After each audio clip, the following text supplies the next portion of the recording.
Welcome to a story that will move your heart, challenge your mind, and awaken your spirit. The rise of Elijah Stone is not just about boxing, it's about redemption, second chances, and the unshakable power of faith. From the ashes of pain to the glory of purpose, this journey will show you how a broken man became a builder of legacies. If you believe in comeback stories, if you've ever felt knocked down by life, this story is for you. Don't forget to like this video, subscribe to the channel, and turn on notifications so you won't miss the next powerful story that could change your life. Now sit back, open your heart, and let's step into the world of Elijah Stone. The year was 1962, and the small town of Durham Springs, Texas, was the kind of place that remembered everything but changed nothing. Rusted rooftops, broken sidewalks, and porches that moaned under the weight of time filled the neighborhood. For 14-year-old Elijah Stone, it felt like a town where dreams came to die. Their new house wasn't much of a house at all. The floor was cracked cement. There was no electricity. Rain poured through the roof, leaving buckets scattered in corners like sad soldiers. Elijah's mother had taken on 2 motel jobs to keep food on the table, but even that wasn't enough. That night, she brought home a half loaf of cornbread and quietly divided it among her 5 children. Elijah reached out quickly for his piece. Hunger made him forget his manners, but Naomi, his older sister, softly stopped him. "Let's pray first," she said, her voice barely above a whisper. Elijah huffed, folding his arms, but bowed his head anyway. Naomi's prayer was short. "Lord, if you can stretch 5 loaves and 2 fish, maybe you can stretch this too." After the meal, Elijah sat silently. His belly still growled. Naomi noticed and, without saying a word, slid half of her piece onto his plate. "You look hungrier," she said with a warm smile, her lips cracked from going without. That was Naomi, always giving, always seeing the best in everyone, especially Elijah. Later that night, their mother pulled Elijah aside. She looked exhausted, her fingers stained from bleach and mop water. "Elijah," she said gently, "you fail another year, and you might not ever catch up. I can't keep pulling you out of fights. You've got to find another way." He didn't answer. Not with words. He only stared at the cracked wall beside them, the silence saying what he couldn't. How could he care about school when the world seemed like it never cared about him? The next day at school, he walked in wearing the same worn clothes as always. As he raised his hand to answer a question in history class, the teacher skipped right past him. "Let someone who's prepared speak," she said, nodding to a student in fresh new shoes. The boy answered confidently while Elijah shrank in his seat. At lunch, Elijah sat alone. No food, no friends, no hope. Across the table, a boy named Ross laughed as he bit into his sandwich and tossed a piece on the floor. "You want it, Mutt? Go fetch." The room roared with laughter. Elijah didn't think. He stood and swung. Ross hit the floor with a bloody nose. Gasps replaced the laughter. Before the teacher arrived, Elijah was already halfway across the football field, running as fast as he could.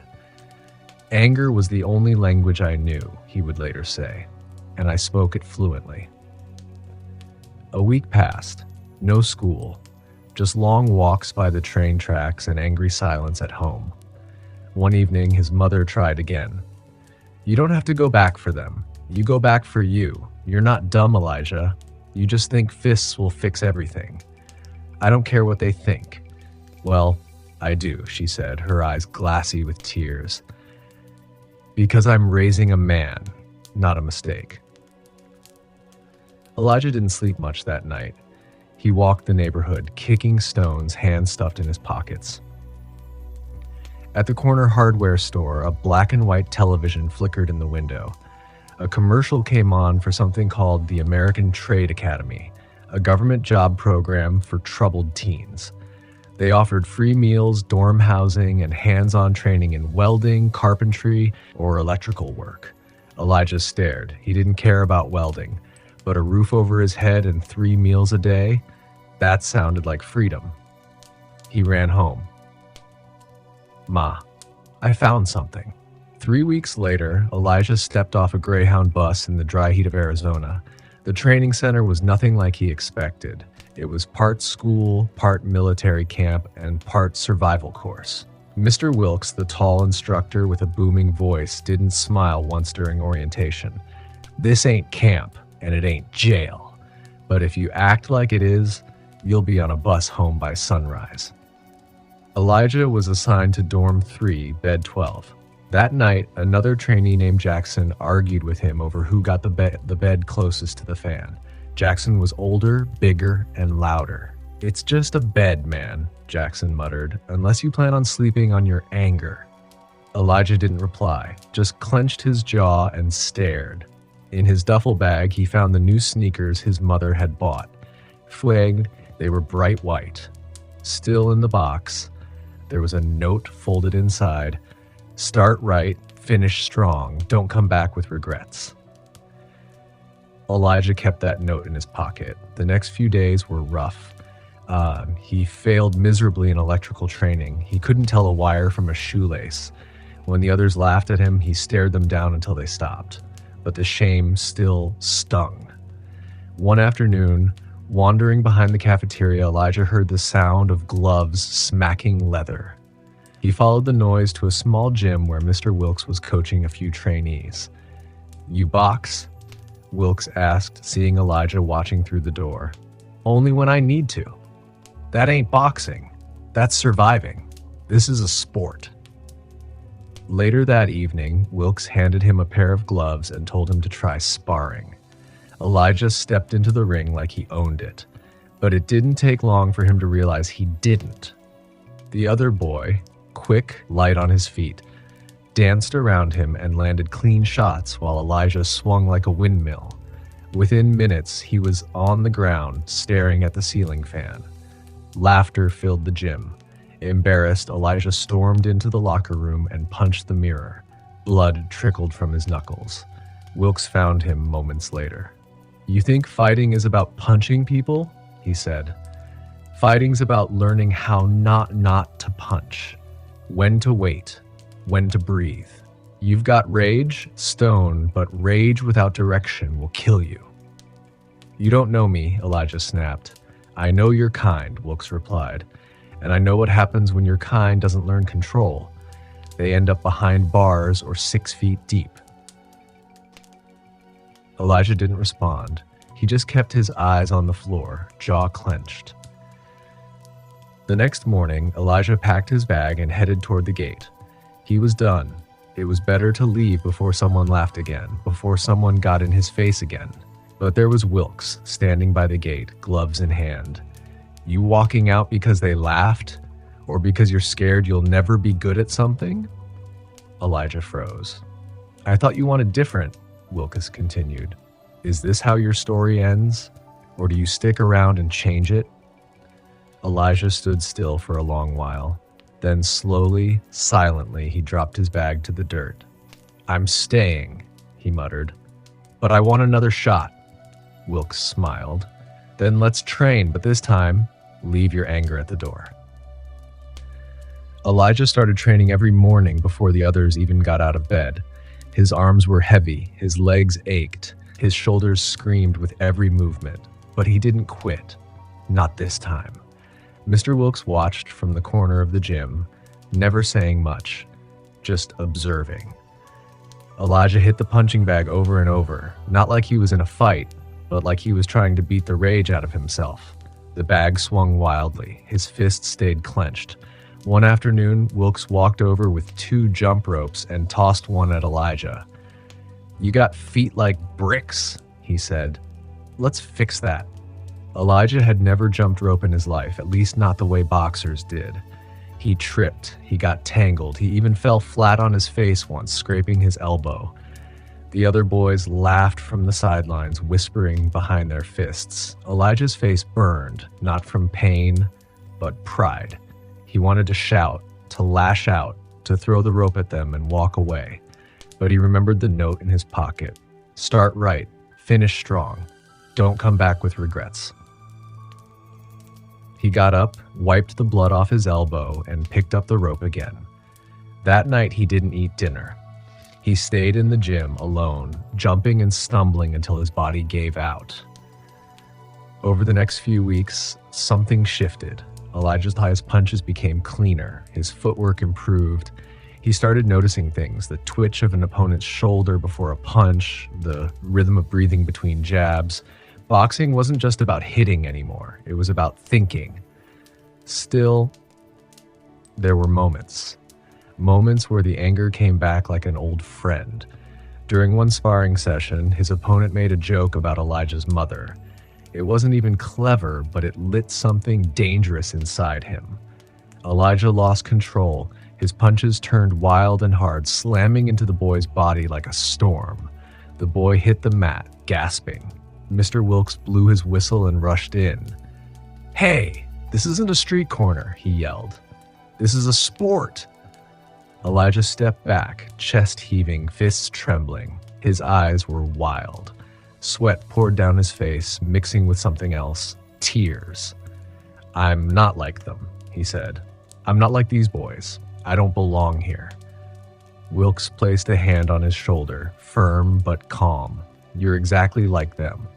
Broken, trying to fix yourself.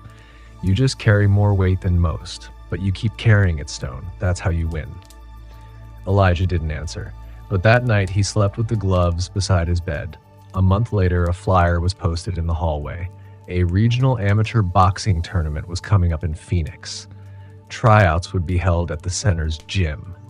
Mr. Wilkes signed up 5 names. Elijah's was at the top. When the day came, the gym filled with noise. The smell of sweat and nervous energy filled the air. Coaches from other academies stood with clipboards. Wilkes handed Elijah his gloves and met his eyes. "This ain't about gold medals. It's about how you carry yourself when people are watching." Elijah stepped into the ring. His opponent was older, more polished, and faster. The first round didn't go well. Elijah took a hard jab to the mouth and stumbled. Blood leaked from his lip and he tasted metal. The old Elijah, the one who punched walls and stormed out of classrooms, nearly rose to the surface, but he pushed that boy back down. Second round, Elijah danced. Not pretty, not smooth, but with purpose. He ducked, slipped, threw a left hook, landed it. The room gasped. His confidence grew. By the third round, he was a different fighter. Focused, controlled, not angry, just alive.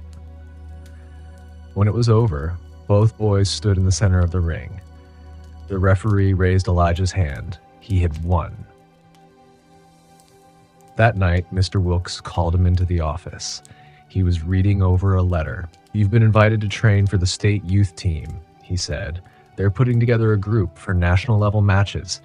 Could be your ticket out of here. Maybe even to the Olympics someday." Elijah laughed.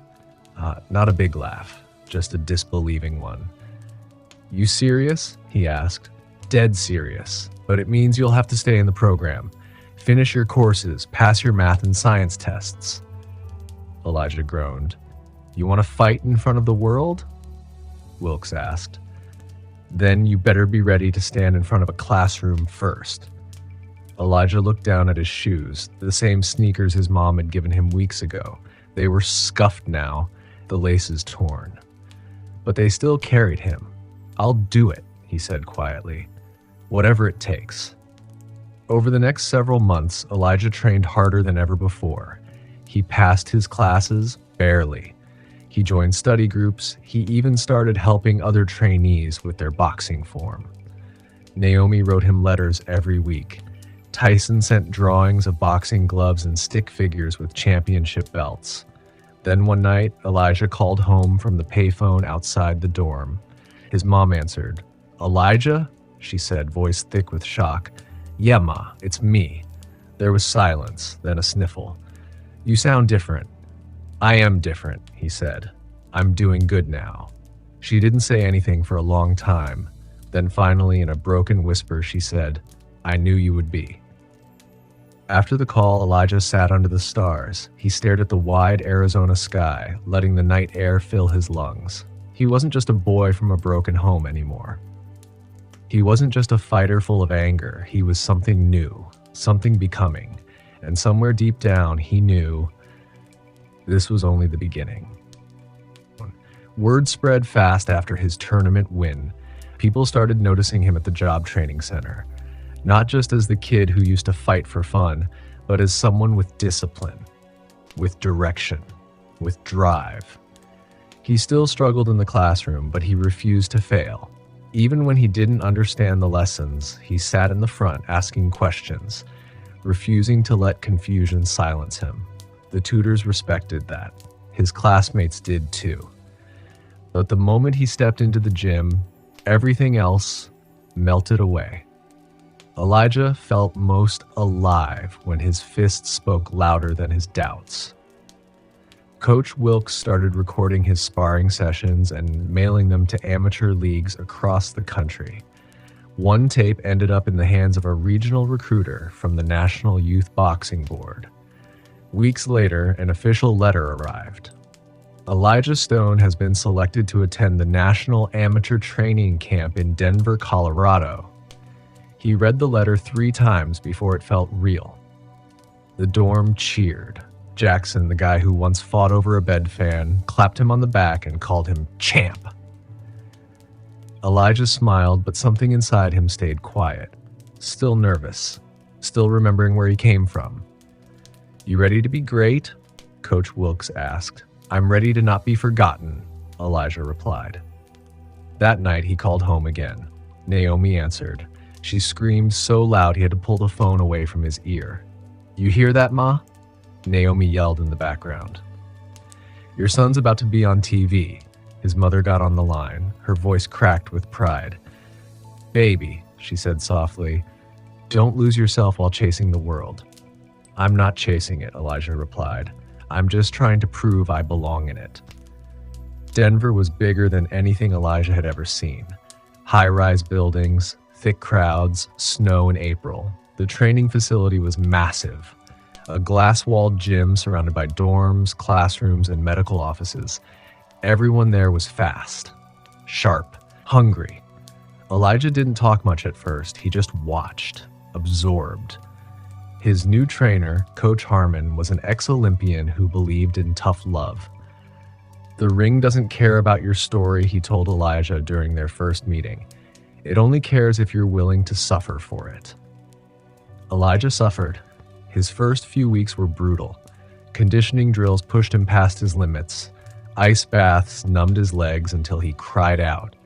His fists stayed wrapped in tape, scraped raw from sparring, but still he pressed forward, because pain was familiar, and he didn't come this far to quit now.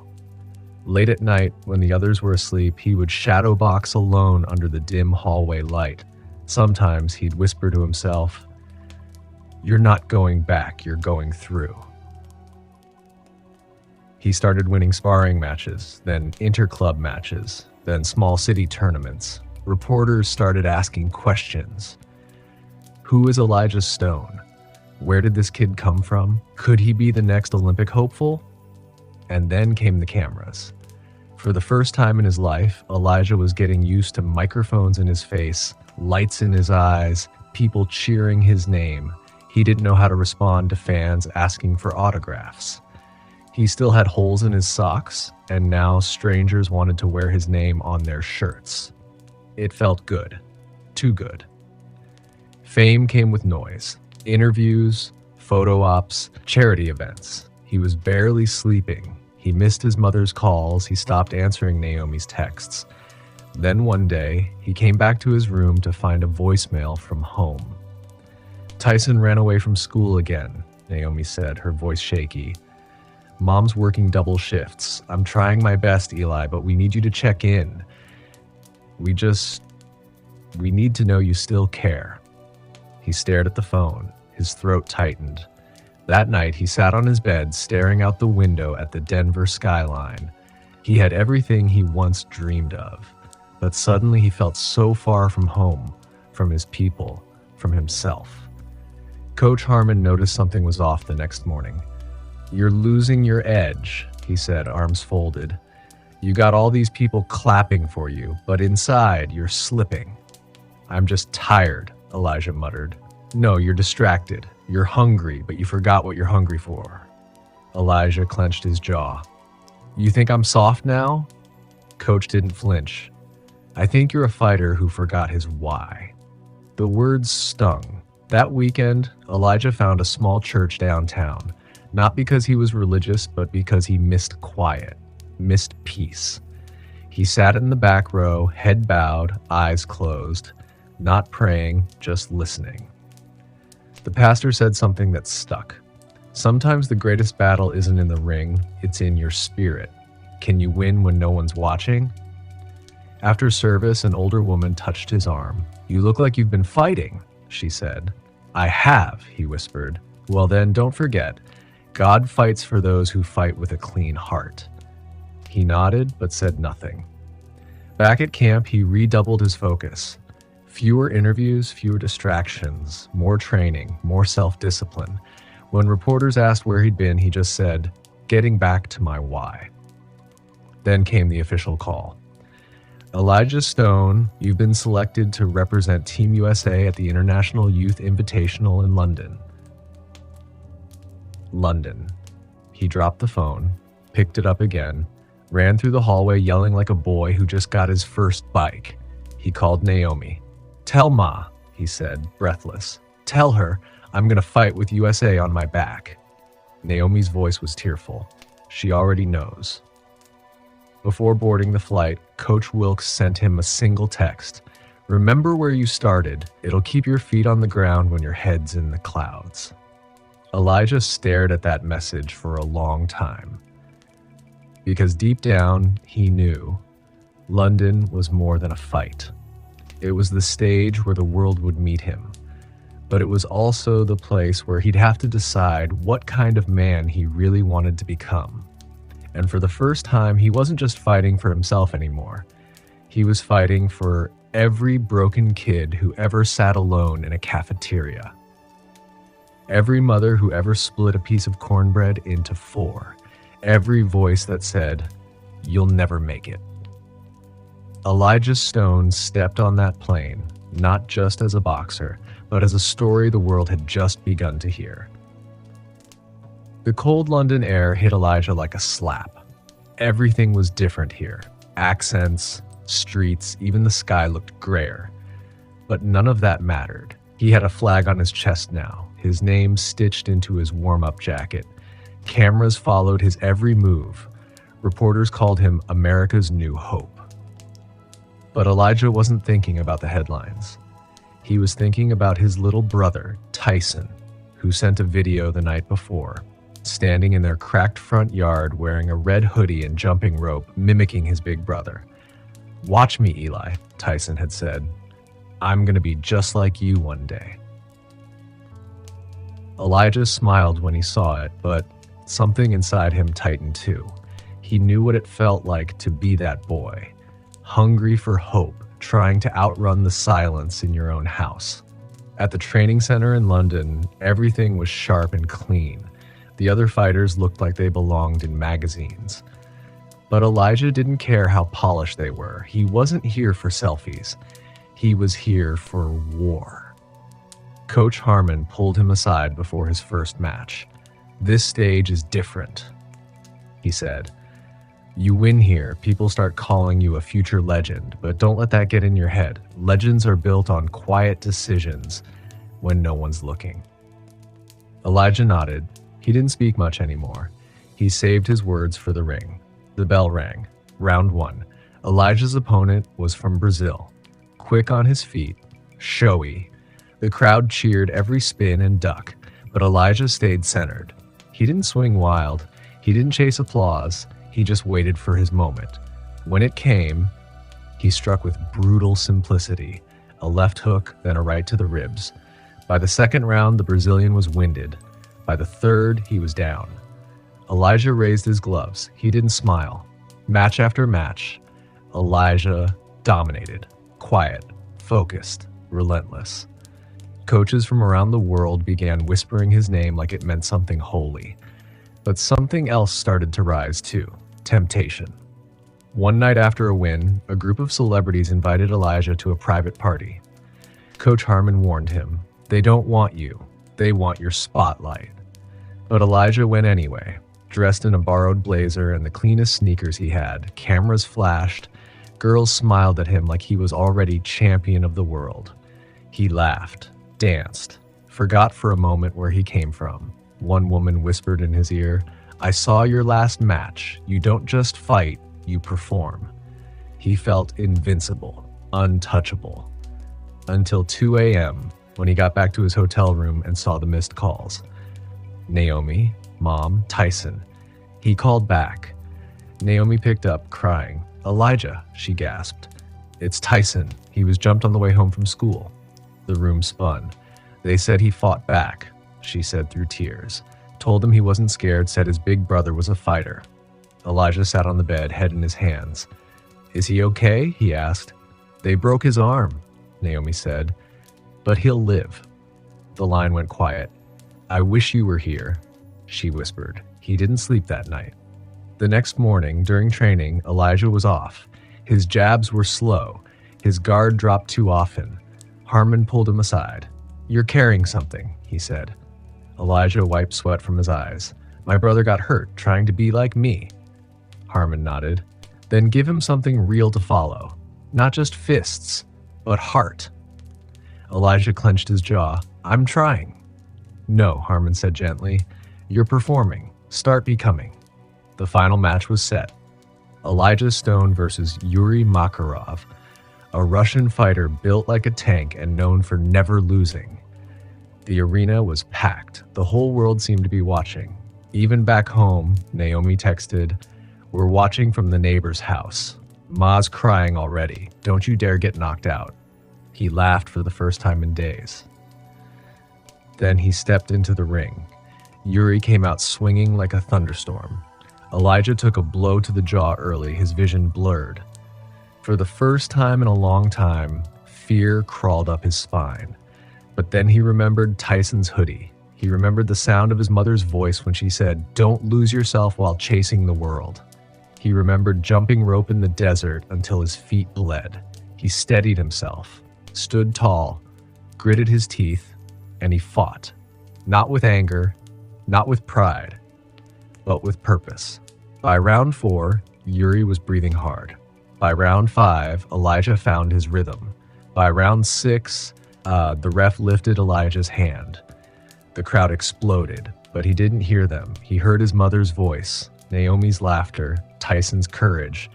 He wasn't just a champion now. He was a man. When they handed him the gold medal, he didn't kiss it. He just held it to his heart. That night, he returned to the hotel and stood in front of the mirror. For the first time in his life, he liked what he saw. But instead of going to the after party, he called home. Naomi answered, "We saw everything," she said. Even Ma clapped. "Tell Tyson," Elijah said softly. "He's already tougher than I'll ever be." Naomi hesitated, then said, "There's something else. A pastor from Houston saw you on TV, said he's been praying for you, wants to meet you, said your story could change more than just boxing." Elijah didn't answer at first. Then finally, "Maybe it's time I find out who I am when the gloves come off." He hung up, looked at the medal again, and whispered to himself, "This ain't the finish line." Because deep down, Elijah knew he had won a medal, yes, but he hadn't won the battle inside. Not yet. Not fully. That would come next, and he would be ready. When Elijah stepped off the plane in New York, the applause nearly swallowed him. A crowd had gathered, cameras flashing, fans waving flags, people chanting his name. Stone, Stone, Stone. He was now a global sensation, a gold medalist, a household name. But inside, Elijah felt quiet. The noise didn't move him like it used to. Something inside him had shifted. In London, when he stood on that podium, he didn't feel invincible. He felt seen, not for the power in his fists, but for the fight in his spirit. A private car took him from the airport to a TV studio. He sat on a bright white couch, being interviewed by a smiling host who knew nothing about where he came from. She leaned forward with rehearsed energy. So Elijah, what's next? Endorsements? World title? Movie deals? He paused. I don't know yet, he said slowly. I think I need to find myself before I start selling myself. The room went silent. Even the host blinked, unsure how to respond. After the taping, Elijah skipped the after party and checked into a quiet hotel. He called home. Naomi answered. Elijah, she said, her voice cracking. Tyson hasn't taken that medal off the kitchen wall since we watched the fight. Elijah smiled. It's his now. I just borrowed it for a while. Ma wants to see you. I'm coming, he whispered. Tell her, I'm finally coming home. A few days later, he walked through the dusty road of his old neighborhood, past the fence with the rusted gate, past the yard where he used to shadow box barefoot under the stars. His mother opened the door, and without saying a word, hugged him like she never wanted to let go. Inside, everything was smaller than he remembered, but the love was bigger than ever.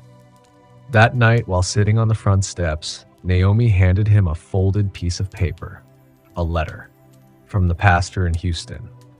Elijah opened it. The handwriting was neat but warm. Son, I don't know you, but I've seen your story. I've seen your pain in your eyes and the purpose in your punches. God doesn't waste pain. You're not just a fighter, you're a vessel. If you're ever in Houston, come visit the church. Come talk. Come breathe. Elijah read it twice, then folded it slowly. A week later, he was on a bus to Houston. No cameras, no headlines, just him, his thoughts, and a backpack. The church was small, barely more than a converted storefront. But as soon as Elijah stepped in, something inside him stilled. It felt like home, real. No performance, no bright lights. The pastor, a short, round man named Reverend Cole, smiled as he approached. His handshake was firm. I've been praying you'd come. I don't know why I'm here, Elijah admitted. You don't have to, Reverend Cole replied. God does. Over the next few weeks, Elijah stayed in Houston. He started volunteering, first sweeping the church floor, then handing out food to the hungry. He didn't tell anyone he was a champion. Most people just thought he was a kind, quiet young man with calloused hands and a far-off look in his eyes. But Reverend Cole knew. You're carrying something bigger than gloves, he told him one afternoon. You think your battles are done, but your real fight's just beginning. One Sunday, the Reverend asked Elijah to share his story. He froze. Me? Preach? I'm no pastor, Elijah said. You don't have to be, Reverend Cole replied. Just be real. So he stood up, hands trembling, heart pounding, and told them everything. The poverty, the anger, the broken nights, the fame, the silence, the pain. He finished with one line. I fought for years to be seen, but the moment I let God see me, I didn't have to fight so hard anymore. The room was quiet. Then one woman clapped, then another. Then the whole room stood and clapped, not for a medal, not for a knockout, but for honesty. That night, Elijah walked outside and stared up at the stars. It felt like the first time he had truly exhaled in years. But just as peace was beginning to bloom, trouble came knocking.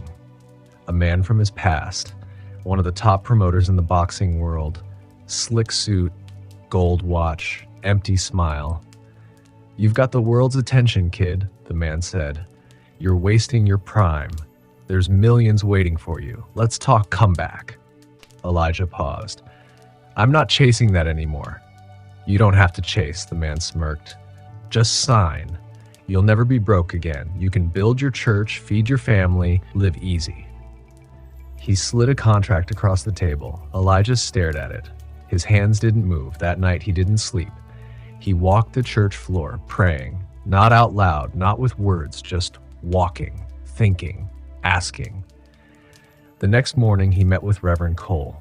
What if God gave me this gift for more than punching people? Elijah asked. Maybe he did, Reverend Cole said, but what if I go back to the ring? Then do it differently this time. Fight with peace, fight with purpose, not pain. Elijah nodded. The next day, he signed the contract. but under one condition. Half the earnings would go into the youth center he and Reverend Cole would build together. The promoter blinked. "You serious?" "Dead serious," Elijah replied. "I'm not fighting just for belts anymore. I'm fighting for every broken kid who needs to believe in something again." The promoter sighed, then grinned. "You're not like the others." "No," Elijah said. "I'm not." Training began again, but it wasn't like before. There were no rage-fueled workouts, no ego. This time, Elijah trained in silence.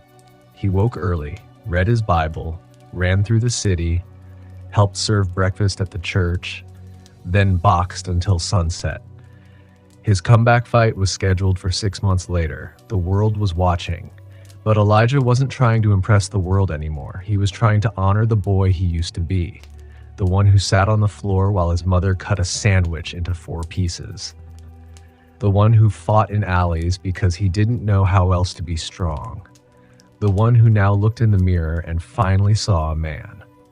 Not perfect, but redeemed. And he was ready to step into the ring again.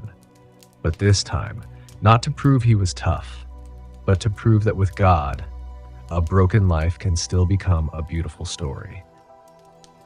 In this part, Elijah returns to the ring, but not as the angry fighter he once was. Now he's carrying faith, purpose, and pressure heavier than any opponent. This is a chapter of testing where the ring becomes a pulpit and every punch is a sermon. The arena lights were hotter than Elijah remembered. The crowd roared as he walked in, a quiet storm in red and gold. He wasn't the lean 20-year-old from the Olympics anymore. His body was older, heavier, but his heart sharper than ever. He didn't dance to the music. He didn't bounce or grin for the cameras. He walked slowly, deliberately, like a man who had made peace with himself and had nothing to prove. Across the ring stood Rico the Hurricane Vance, 10 years younger, undefeated, and loud. All week, Rico had mocked Elijah in interviews. "He's a preacher now? What's he gonna do? Pray me into a coma?" Reporters laughed, but Elijah didn't answer back. He trained in silence, spoke only when necessary, gave no sound bites, just sweat, faith, and focus. Now the bell was about to ring. Coach Harmon stood in the corner. He looked older too, but his voice was strong. "You know who you are now," he said. "So go in there and remind them." Elijah nodded. Round 1. Rico came out fast, cocky, sharp, aggressive. He danced, he taunted, he threw flurries of punches. The crowd screamed with every jab that landed. Elijah stayed calm, guard up, breathing steady. By round 2, the commentators were already questioning. Maybe Stone's too slow, too old, out of his league. Elijah took a solid hook to the ribs, then a stinging jab to the temple. For a moment, the crowd saw a wobble, but then Elijah smiled. Not a grin, not arrogance, just peace. Round 3, Elijah began to respond, patiently, intentionally. He didn't swing wild. He placed every punch like punctuation in a message he was preaching without words. Thud to the body, crack to the jaw. Rico stumbled. Commentators leaned in. Hold on. Stone's still got power. But Elijah wasn't just fighting Rico. He was fighting history, the ghost of who he used to be. The whispers that said he was just another fallen star chasing relevance. Between rounds, Harmon wiped blood from Elijah's cheek. "You good?" "I'm more than good," Elijah said, voice steady. "I'm free." Round 4, Rico's taunts turned into silence. His punches got sloppier. Elijah pressed forward, not in anger, but in rhythm. Each jab was a testimony, each body shot a warning, each dodge a reminder. I'm not who I used to be. By round 6, the energy had shifted. The crowd, once laughing, was now holding its breath. In Elijah's corner, Reverend Cole sat quietly, watching from the front row. He wasn't cheering, he was praying. "Let him finish what you started in him, Lord." Round 7. Elijah backed Rico into the ropes. A thunderous left hook dropped him to one knee. The crowd screamed. The ref started the count, but Rico stood at 8. Elijah stepped back. No celebration, no taunt, just eyes locked in. He whispered one thing as they met in the center of the ring again. "You're better than the noise around you, Rico." Rico blinked, confused, almost shaken by the grace in his enemy's eyes. Round 8. They clashed again, but now Rico was wild, desperate, swinging without aim. Elijah waited. Let the storm burn itself out. Then, boom, one clean right hand to the chin. Rico hit the canvas, hard. The ref knelt. 1, 2, 3. By 10, it was over. Elijah raised one glove, just one. The crowd erupted. Flashbulbs fired. Commentators lost their voices. Elijah Stone wins by knockout. Reporters flooded the ring, microphones shoved in his face. "How does it feel, Frat? What does this mean for your career? Will you chase the title?" But Elijah took the mic, just one, and said, "I didn't come here tonight to win a belt. I came here to remind somebody watching this, God doesn't throw you away just because the world stops clapping. If he can redeem my mess, he can redeem yours." The arena went silent for a beat, then applause like thunder. Back in the locker room, Elijah sat alone, towel over his head, breathing slow. Reverend Cole entered. "Congratulations," he said. Elijah looked up, not for the win, for the chance to speak. Cole nodded. "You did more than win a fight tonight. You cracked open hearts." That night, Elijah walked past his fans, past security, past the limo waiting outside. He walked down the street alone into a quiet part of the city, where a boy sat on a stoop, shadow boxing with invisible gloves. Elijah smiled. "Who you fighting, champ?" he asked. The boy jumped up, eyes wide. "You're him." Elijah nodded. "Yeah, I'm him. Can I train with you someday?" Elijah looked at the boy's bare feet, the bruises on his arm, the hunger in his eyes. "Tell you what," Elijah said, kneeling down. "You come to Houston. There's a gym behind a church. You come there and I'll teach you everything I know. For free? For life." The boy grinned. "Deal." As Elijah walked away, the boy called after him, "Mr. Stone, what's your secret?" Elijah turned, smiled. "I stopped fighting for myself," then disappeared into the night. Months passed since Elijah's triumphant return to the ring. The buzz hadn't faded. Endorsement deals piled in. Magazines called him the fighting preacher. Late-night hosts cracked jokes about baptizing opponents with uppercuts. But Elijah wasn't chasing cameras anymore. He had his heart set on building something that would outlive him. And so, tucked between a broken laundromat and a shuttered hardware store in the east side of Houston, Elijah Stone opened the Anchor House, a free youth boxing and mentoring center. On the building's old brick face, painted in bold blue letters, were the words, "Strength with purpose, victory with peace." Inside, kids came daily, some barefoot, some bruised by life, all hungry for guidance. They didn't just box, they rid. They studied scripture. They learned discipline, respect, self-worth. Elijah taught them all the things he wished someone had taught him before the world taught him how to fight. Among them was a boy named Jaleel. Tall, quiet, eyes like Elijah's when he was young. Jaleel rarely smiled. He came with broken knuckles and stories he never told out loud. But Elijah saw him. One day after practice, Elijah tossed Jaleel a pair of new gloves, the good ones. "Why me?" Jaleel asked. "Because I see fire in you," Elijah said. "Not the kind that burns everything down, the kind that lights the way." Jaleel nodded, almost tearing up. Elijah mentored him like a son. Soon, the Anchor House drew attention. Reporters came, donors offered money. Big names came knocking, offering to franchise the gym, spread the model across the country. But Elijah was careful. "I'd rather raise 10 whole boys," he said, "than impress 10,000 strangers." Still, bills piled up. The property lease was steep. The equipment was aging. One day, Jesse Morrell, an old associate from Elijah's early boxing days, visited the gym in a shiny suit and a sly smile. "I see you doing good, brother," Jesse said. "This place, it's got potential. What if I help manage things? I know investors who can turn this little corner shop into a kingdom." Elijah hesitated. "I'm not trying to build a brand, I'm trying to build people." Jesse grinned. Exactly. And it takes money to do that. Let me help you secure it. Against his gut, Elijah agreed, hoping Jesse had changed. They signed a partnership.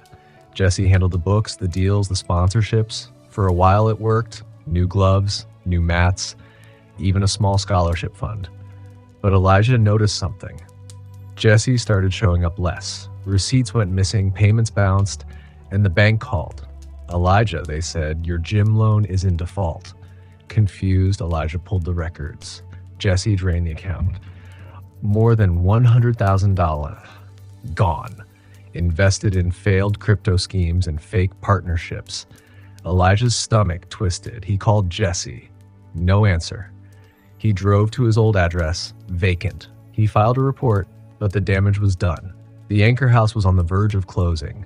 Elijah sat in the empty ring that night, head in his hands, surrounded by quiet punching bags and the echo of dreams.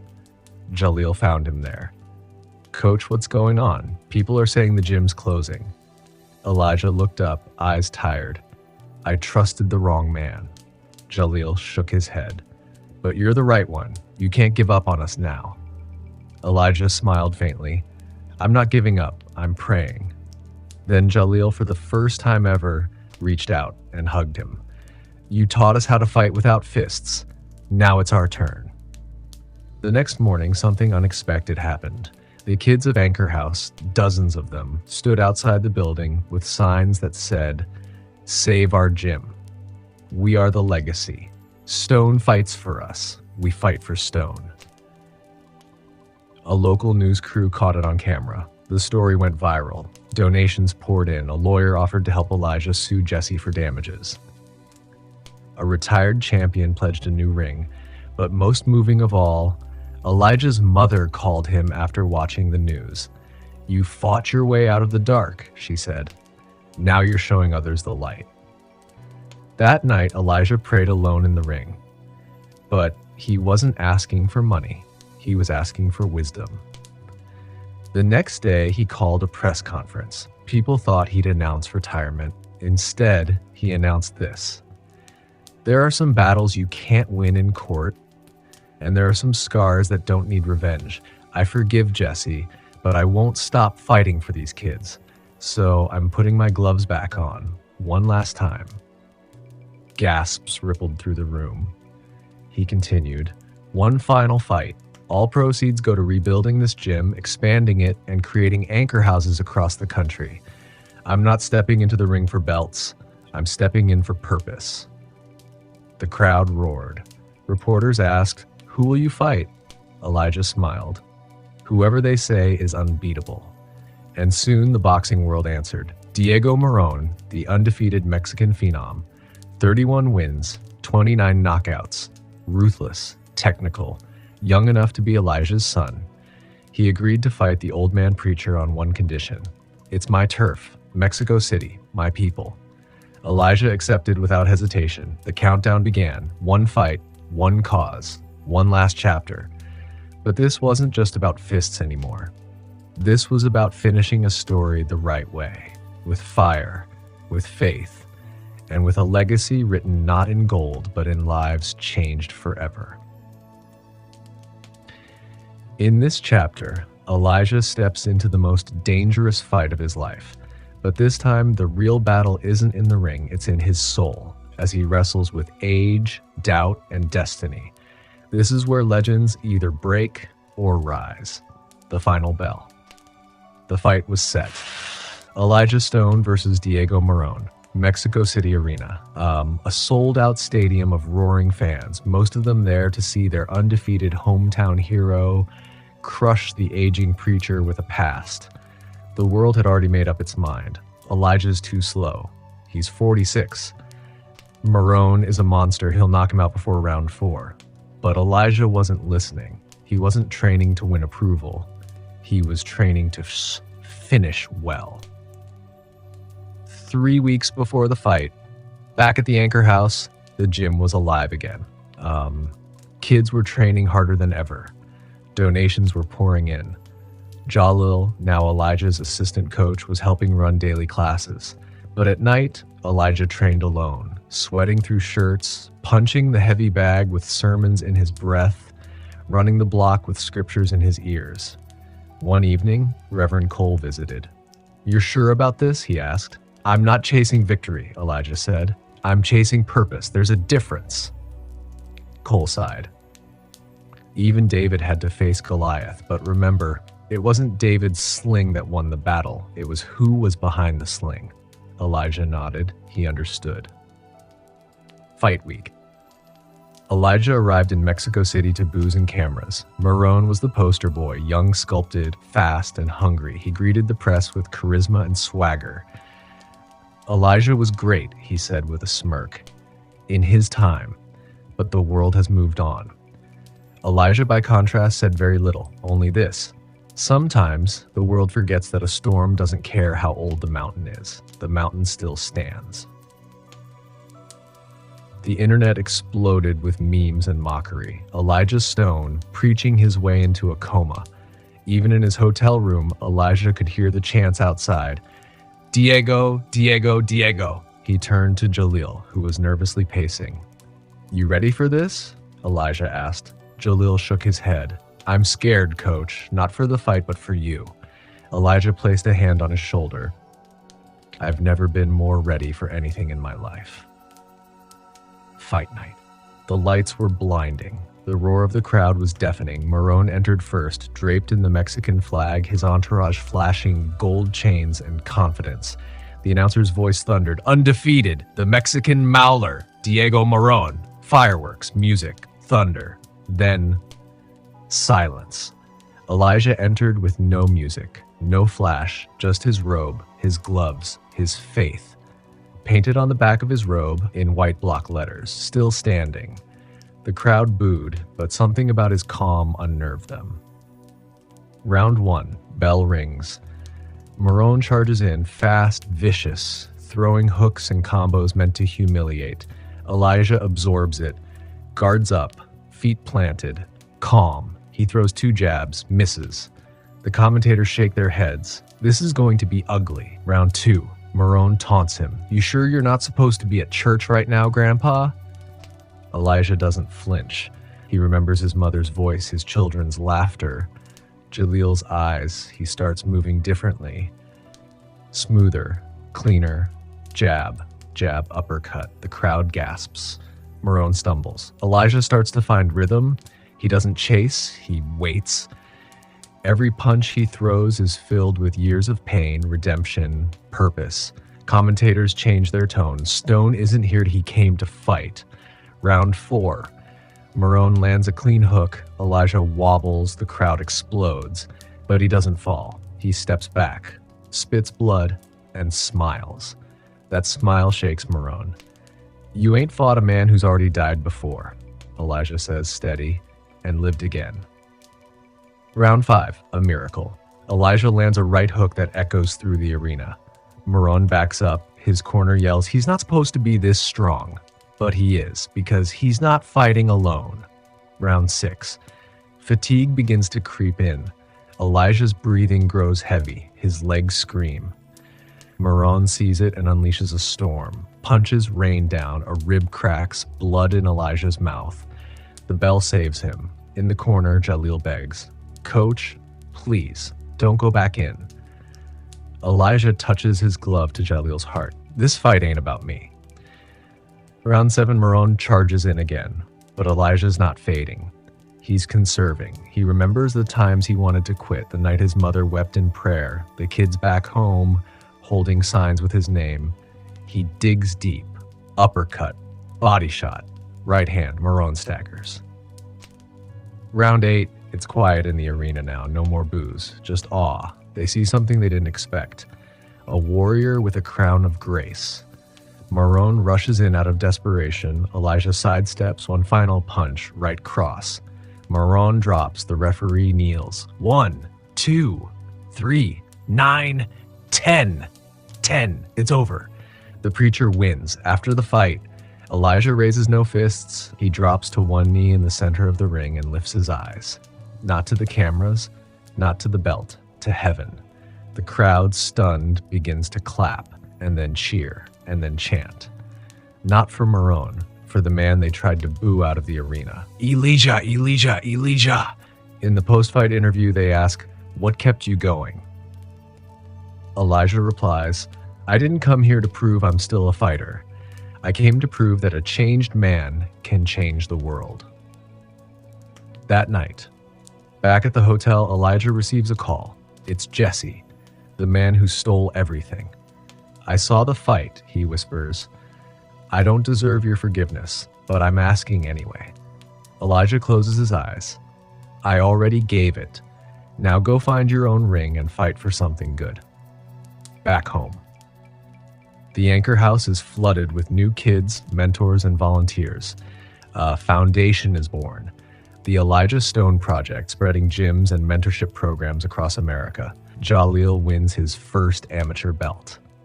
Reverend Cole watches proudly from the front row. Elijah steps into the ring again, not to fight, but to speak. The bell doesn't decide when your fight is over. You do, with faith, with fire, and with your heart full of heaven. The crowd cheers, but Elijah's eyes are on one boy in the front row, wearing old sneakers and dreaming big. And Elijah knows this was never about him. It never was. It was about every life that needed to know. You can rise, you can fall, and you can rise again. 25 years later, the Anchor House has grown from a small gym on the east side of Houston to a national network of mentorship centers across the U.S., now called the Stone Foundation for Strength.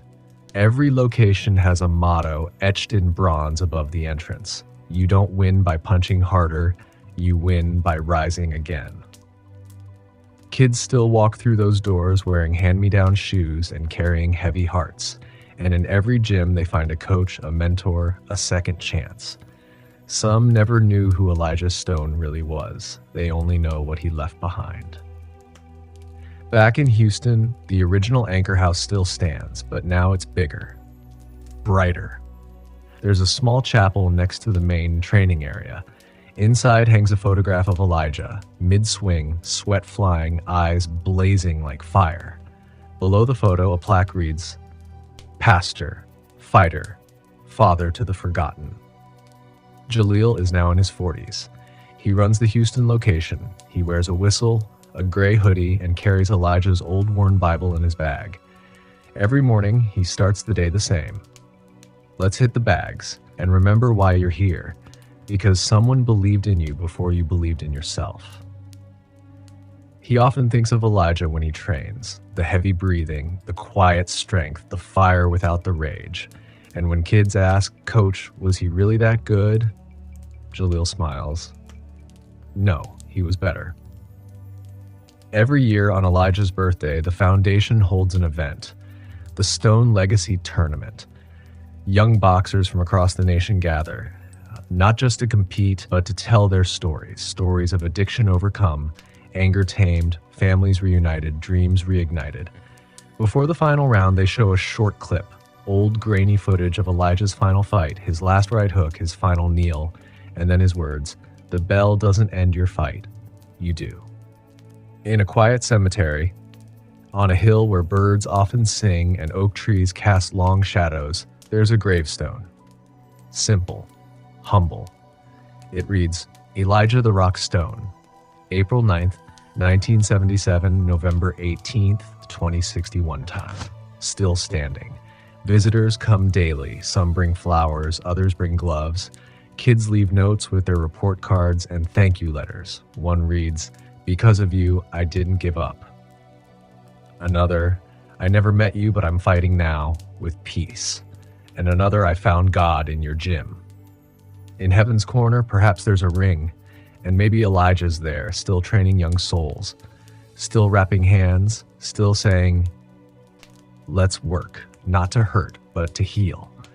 And just maybe, he's smiling, because he knows he didn't just win a title, he won eternity, the end. But his legacy? Still standing.